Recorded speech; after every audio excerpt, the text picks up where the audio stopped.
Kalajengking. Siapa di antara kita yang tidak kenal dengan hewan jenis ini? Kalajengking jenisnya ada ribuan di dunia,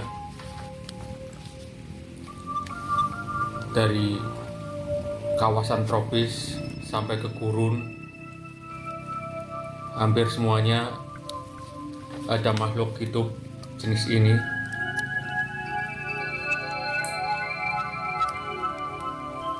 Kali ini saya akan membahas tentang kalajengking kaisar atau kalajengking yang ukurannya paling besar. Ini biasanya hidup di daerah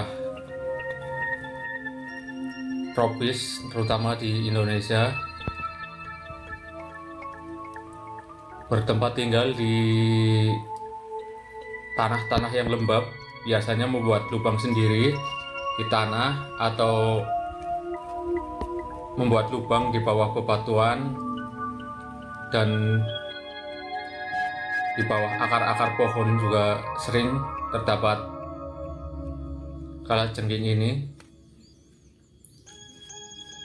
Ukurannya yang terbesar bisa mencapai sampai 12 cm dari ujung ekor sampai ke kepala. Ini adalah contoh lubang yang berada di tanah di bawah batu-batuan.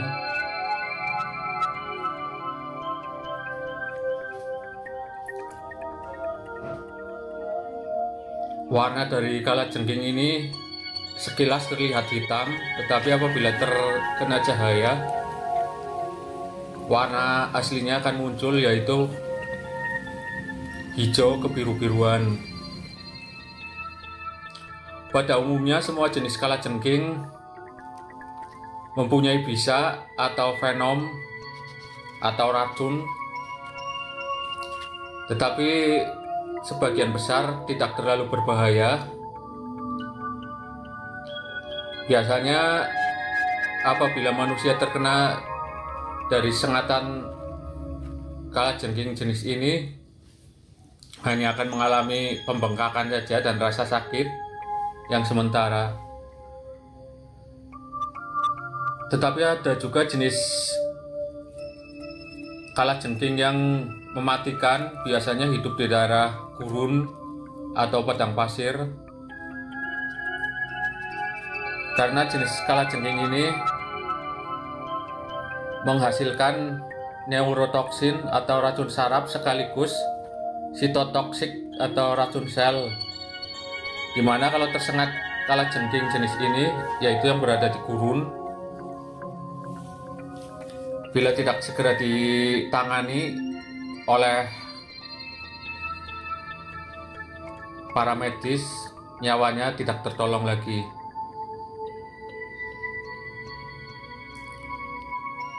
Untuk kalajengking ini, yaitu kalajengking hijau, dulu biasanya di kampung-kampung sering dibuat mainan oleh anak-anak, yaitu dengan cara memasukkan lidi daun kelapa yang masih muda, diberi kolongan. Nanti biasanya karena merasa terusik, kalajengking tersebut akan keluar dan akan terjerat pada kolongan yang dibuat di ujung lidi. Nah, ini saya mencobanya tapi tidak mau keluar. Mungkin lubangnya kosong atau kalajengkingnya biasanya tidak terlalu agresif, karena kalajengking penghuni lubang ini jenis betina. Jadi dia lebih suka memilih berdiam diri untuk menjaga anak-anaknya di dalam lubang yang masih kecil-kecil daripada keluar karena terprovokasi oleh benda asing atau lidi tersebut. Sekarang saya mencoba mencari anak kalajengking yang biasanya sudah mandiri dan membuat lubang sendiri di sekitar sarang induknya. Biasanya lubangnya berupa garis yang memanjang dalam posisi tegak lurus, atau biasa juga ada yang sedikit miring. Ini seperti ini.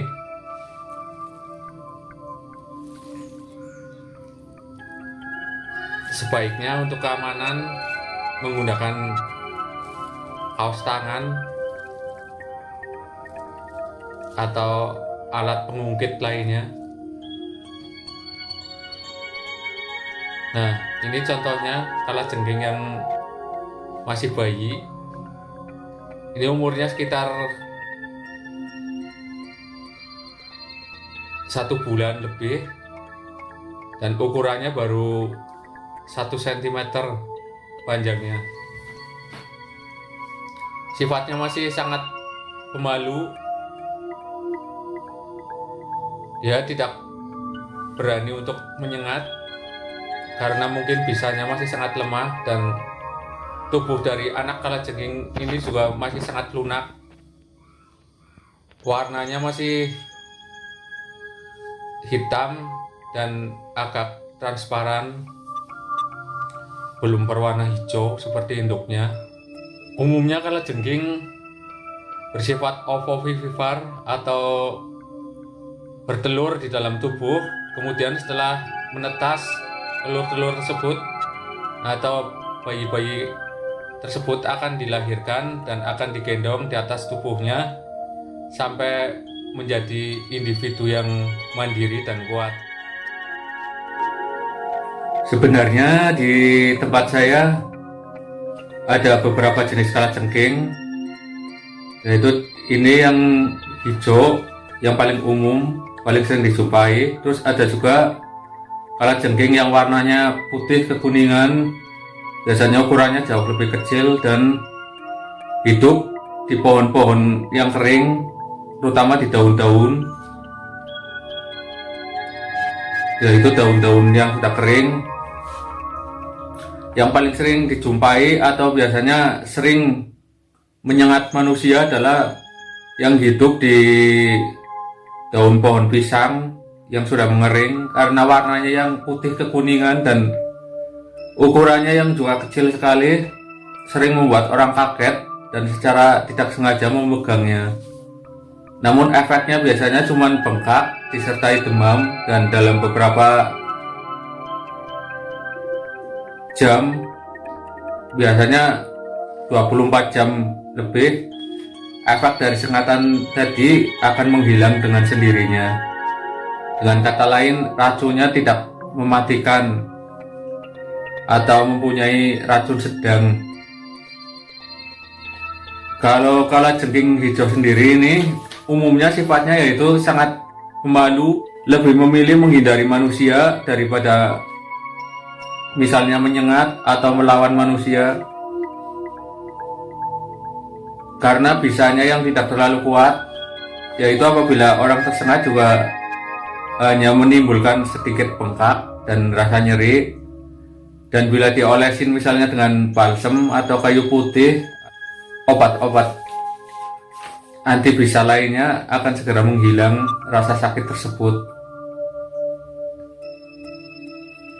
Ini adalah klasifikasi ilmiah dari kalajengking hijau ini, yaitu berasal dari kerajaan atau kingdom Animalia, divisinya Arthropoda, subfilum yaitu dari Selicerata dengan kelas Arachnida,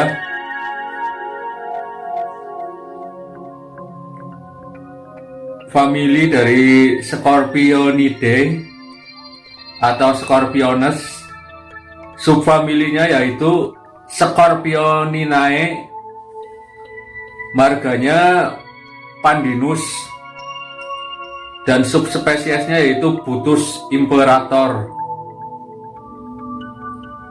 Kalajengking hijau ini sekarang banyak dibudidayakan, baik untuk sekedar hewan peliharaan atau pet, juga kabarnya bisa dikonsumsi bisa juga untuk pengobatan.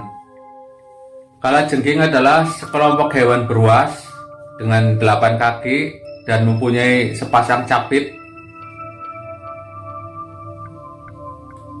masih bersaudara atau berkerabat dengan ketunggeng, laba-laba, tungau, dan caplak. Terus racun kalajengking ini biasanya lebih berfungsi untuk melumpuhkan mangsanya daripada untuk melawan musuh-musuh alaminya. Dan makanan utama dari kalajengking hijau ini yaitu serangga-serangga kecil seperti belalang, jangkrik, kecoa, dan lain sebagainya. Sedangkan musuh alami dari kalajengking hijau ini yang pertama yaitu manusia. Ada juga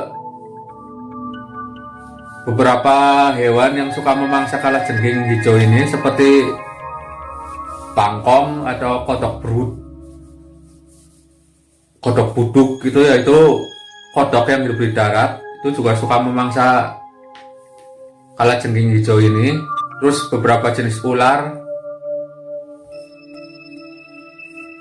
juga suka memangsa kalajengking hijau ini. Oke, demikianlah mengenal lebih dekat kalajengking, terutama kalajengking yang berwarna hijau. Sekian, sampai jumpa. Wassalamualaikum warahmatullahi wabarakatuh.